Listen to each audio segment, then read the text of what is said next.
Well, I'm pleased to be joined by Scott Chaney, the Executive Director of the CHRB, the California Horse Racing Board, to talk about scratches. And Scott, the reality is scratches are an everyday part of the game, but there's a lot of attention when we get to these big days. Can you walk us through the steps of how the team approaches these big days? And I'm going to assume no different than any other days when it relates to scratches. No, for sure. Like, the standards are always the same. I think there's this perception that there's like heightened scrutiny for Breeders' Cup or other big events. That's simply not true. But the cool thing is, at least with an event like the Breeders' Cup, is we get to avail ourselves of regulatory vets from around the planet. So literally we have regulatory vets from other countries. And what that allows us to do is, A, get better coverage. We have about 200 Breeders' Cup horses here, some of which we have not a lot of history on, where in California generally the horses run over and over again. So we have a long veterinary history. So our veterinary team, including Breeders' Cup team, starts looking at the horses probably 3 or 4 weeks out, both in their home country and once they get here.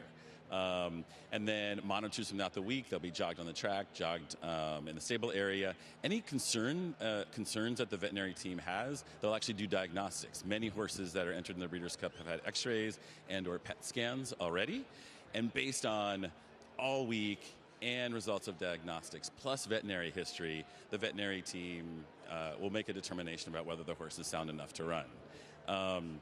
It's heartbreaking for connections and fans alike when horses are scratched from the Breeders' Cup. Lots of money and travel and hopes and dreams have gone into the race.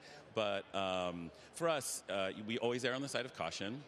California, maybe we have the reputation for being strict when it comes to animal welfare. I'm proud of that. Ultimately, Breeders' Cup scratches are sort of unremarkable for our vets. I mean, I know that's tough to hear, but it happens to be the truth. And at the end of the day, it's in this case, it's made by two folks, two of the best regulatory veterinarians in the world, Dr. Jeff Blay, who's our equine medical director, and our chief official veterinarian, Dr. Grande. I put them up against any vet on the planet. And obviously there were a few horses scratched. I will say we've done some work in California and then around the globe looking at vet scratches, and regulatory vets are really good at their jobs. They're good at identifying high-risk horses, and most of those horses that they scratch don't come back to the races in any short order. Great insight, Scott, and keep up the great work. We appreciate it. Anytime. Thank you.